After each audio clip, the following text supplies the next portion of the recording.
আসসালামু আলাইকুম, সবাইকে স্বাগত। আজকের আলোচনায় আজকে রয়েছে ভয়েসের এপিসোড 5 অর্থাৎ পঞ্চম পর্ব।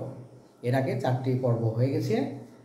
আজকের আলোচ্য বিষয় হচ্ছে প্রেজেন্ট পারফেক্ট এবং পাস্ট সিম্পল আর ইনডিপেন্ডেন্ট টেন্সের অ্যাক্টিভ ভয়েসকে কিভাবে প্যাসিভ ভয়েসে রূপান্তরিত করা যায়।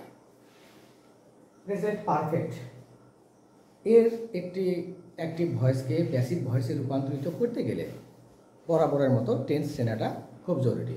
তাহলে এই বাক্যটিকে অ্যানালাইসিস করে একটু ভেঙে আমরা দেখার চেষ্টা করব যে কিসের ভিত্তিতে আমরা এই বাক্যটিকে প্রেজেন্ট পারফেক্টের অন্তর্ভুক্ত বলে গণ্য করব।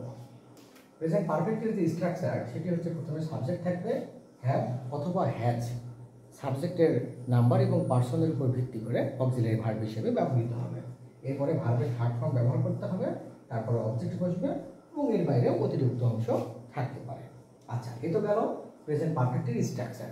তাহলে প্রেজেন্ট পারফেক্টের একটি অ্যাক্টিভ ভয়েসকে কীভাবে প্যাসিভ ভয়েসে রূপান্তরিত করা যাবে, সেক্ষেত্রে নিয়মটি হচ্ছে প্রথমে এই বাক্যের অবজেক্টকে সাবজেক্টের স্থলে বসাতে হবে।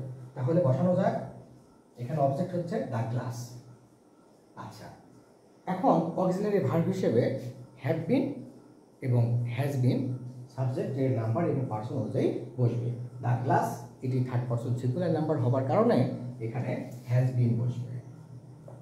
তাহলে হ্যাজ বিন আমি বসিয়ে দিলাম।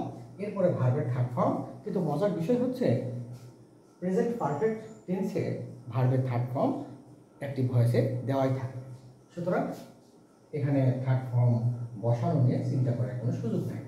এখানে তারপরে এখন আমি বাই বসাবো নিয়ম অনুযায়ী। তারপরে এই যে সাবজেক্ট আই, এটির অবজেক্টিভ ফর্ম মি, সেটি বসিয়ে দেব। তাহলে the glass has been broken by me. একটি সত্যিকার অর্থে আমরা প্যাসিভ ভয়েস পেয়ে গেলাম প্রেজেন্ট পারফেক্ট টেন্সের অধীনে। এবার যাচ্ছি পাস্ট সিম্পল। এখানে বলতে রাখি টেন্সের যে ধারাবাহিকতা, সেখানে কিন্তু প্রেজেন্ট পারফেক্টের পরে প্রেজেন্ট পারফেক্ট কন্টিনিউয়াস থাকবার কথা।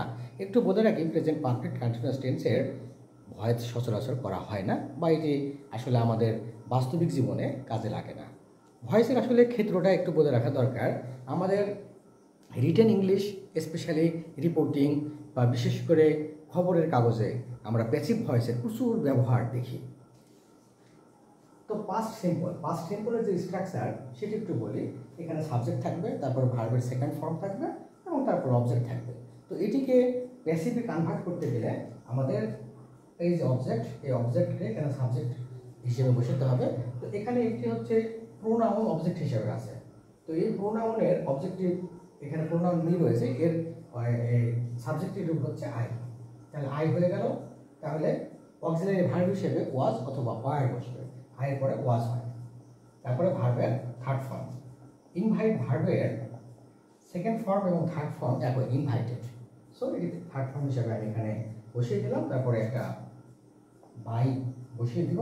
তারপরে এই যে সাবজেক্ট, এটি অবজেক্টের স্থলে বসবে, রূপা। I was invited by Rupa.